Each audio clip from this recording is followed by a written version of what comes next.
Assalamualaikum warahmatullahi wabarakatuh. Saya Nurul Aini dengan NIM 230530089 dengan dosen pengampu Ibu Anur Fitri Hayati SPD MPD.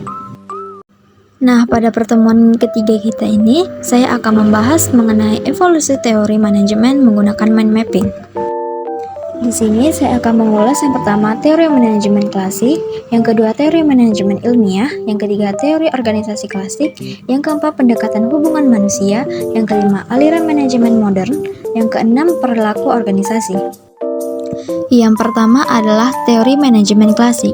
Teori manajemen klasik telah ada sejak tahun 1700-an yang digagas oleh Robert Owen dan Charles Babbage, yang dimana kedua tokoh ini dikenal sebagai peletak dasar ilmu manajemen klasik. Menurut Robert Owen, pemeliharaan peralatan yang baik dan perhatian terhadap tenaga kerja dengan memperhatikan kesejahteraan mereka yang akan berdampak pada keuntungan perusahaan. Dengan pemikirannya ini, Robert Owen dikenal sebagai bapak manajemen personalia. Sumbangan pemikiran dari Charles Babbage adalah mesin hitung mekanis yang dapat digunakan untuk membantu perhitungan secara cepat. Kalkulator inilah yang menginspirasi berkembangnya alat bantu hitung yaitu kalkulator dan komputer. Yang kedua, teori manajemen ilmiah. Teori ini dikenal juga dengan Taylorism karena pertama kali dikenalkan oleh Frederick Winslow Taylor, salah satu ahli manajemen klasik yang pemikiran dan teorinya banyak dijadikan bahan referensi penelitian manajemen yang diterapkan dalam banyak organisasi dan perusahaan. Pembaruan dari Taylor adalah sebagai penggagas time studies, sistem upah diferensial, efisiensi dan produktivitas. Prinsip Taylor yaitu pengembangan manajemen ilmiah yang sebenarnya dengan metode-metode kerja, penyelesaian secara ilmiah terhadap pekerja sehingga pekerja diberi tanggung jawab dan tugas yang cocok. Pendidikan dan pengembangan ilmiah untuk pekerja, kerjasama yang erat dan bersahabat dengan MGT dan pekerja. Teori ini memiliki keterbatasan seperti karena peningkatan produktivitas seringkali tidak diikuti dengan peningkatan pendapatan. Yang kedua, pendekatan rasional hanya memenuhi kebutuhan ekonomi dan fisik, bukan kebutuhan sosial karyawan. Yang ketiga, mengabaikan keinginan manusia dalam hal kepuasan kerja. Yang ketiga, teori organisasi klasik.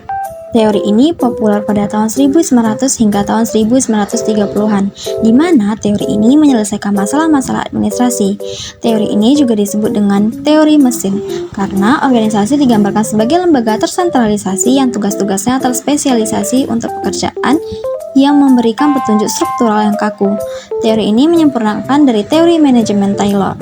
Henry Fayol sebagai salah satu tokoh dalam teori organisasi klasik. Henry Fayol mengemukakan 14 prinsip manajemen, yaitu pembagian kerja, wewenang, disiplin, kesatuan arah, kesatuan perintah, menempatkan kepentingan perseorangan di bawah kepentingan umum, remunerasi, sentralisasi, rantai skalar, perintah, kewajaran, stabilitas organisasi staf, inisiatif, dan esprit de corps atau cinta organisasi. Kelemahan dari teori organisasi klasik karena teori ini dianggap kurang relevan untuk perkembangan modernisasi. Wewenang formal yang tidak fleksibel, teori ini dianggap terlalu general untuk organisasi kompleks.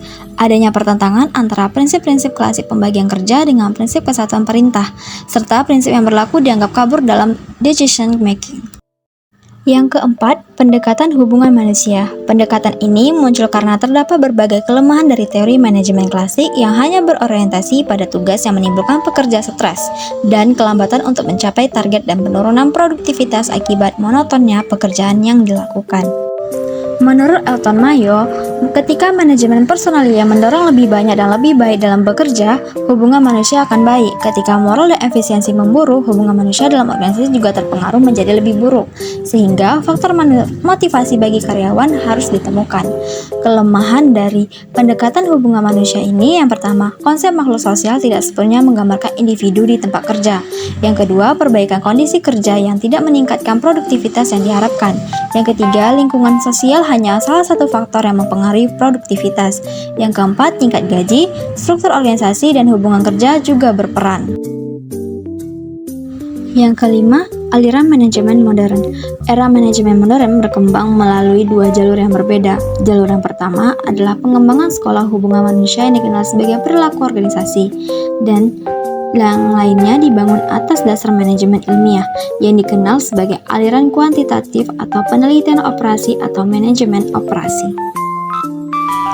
Yang terakhir, perilaku organisasi. Pokok pikiran konsep teori perilaku adalah organisasi Satu kesatuan, diperlukan pendekatan motivasional yang dapat memotivasi pekerja. Pendekatan didasarkan pada pertimbangan yang relevan dan manajemen teknik. Dari beberapa penelitian mengemukakan hal-hal yang berikut tentang teori perilaku organisasi. Yang pertama, pemahaman prinsip dan konsep manajemen harus dimiliki oleh setiap manajer. Yang kedua, organisasi perlu membuat lingkungan kerja yang baik dan memberi peluang kepada pekerja untuk memenuhi kebutuhannya. Yang ketiga, manusia adalah faktor utama yang menentukan berhasil atau gagalnya suatu organisasi untuk mencapai tujuannya.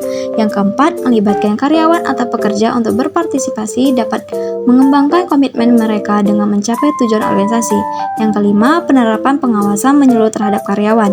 Yang keenam, pekerjaan bagi setiap karyawan perlu dirancang untuk menciptakan kepuasan pekerja para karyawan. Sekian penyampaian materi dan mind mapping dari saya. Salah kata saya mohon maaf. Terima kasih. Assalamualaikum warahmatullahi wabarakatuh.